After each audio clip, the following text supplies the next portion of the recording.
All right, let's get back to the markets on this Friday. A little more than a half an hour to go until the opening bell rings on Wall Street. Joining us now, Tony DeSpirito. He's the Chief Investment Officer for U.S. Fundamental Equities at Blackrock. He's the lead portfolio manager of the firm's equity dividend fund as well.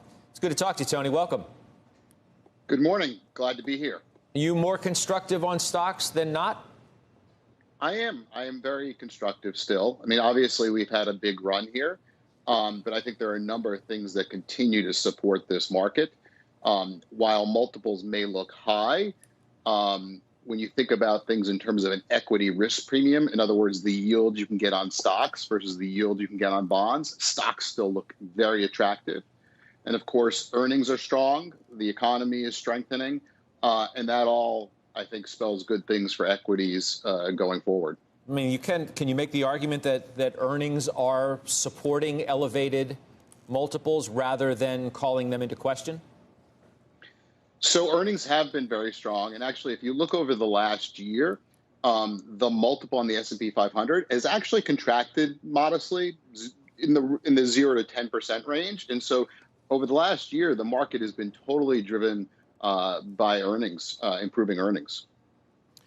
Are you concerned at all about inflation? Where do you come down on that? I mean, the market, frankly, doesn't seem to be all that concerned right now. So I think it is something that we have to watch very carefully. Without a doubt, a large piece of the inflation numbers that we're seeing very high CPI numbers. A large portion of that is transitory. It's caused by the stop and restart nature of the economy we've been in because of COVID.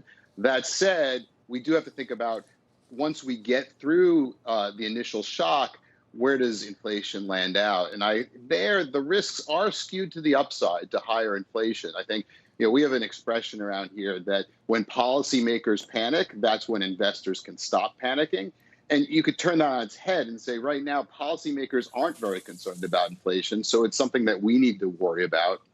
And then on the company-specific level, I think this is going to be a huge driver of individual company returns, because all companies are seeing cost pressures, some more than others. And then the other critical question is, do they have the ability to pass those costs along to consumers? Do they have pricing power?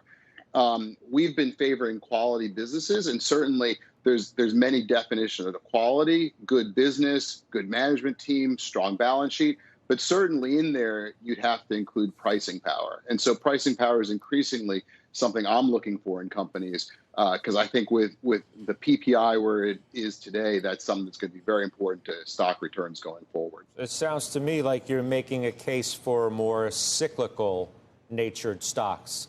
Is that right? Well, certainly use history as a guide. If you look at the last 4 or 5 recessions, cyclical value stocks have outperformed for the next usually about 24 months coming out of each of those recessions. And the reason's pretty clear. You go into recession, cyclical stocks get punished, and then they're the ones that benefit the most coming out. You're seeing that this year. You're seeing very strong results from energy stocks, banking stocks, these types of cyclicals. And I would expect that to continue for some time. And then as the cycle matures, that's when you'll start to see quality stocks do better and better. And so that's our playbook.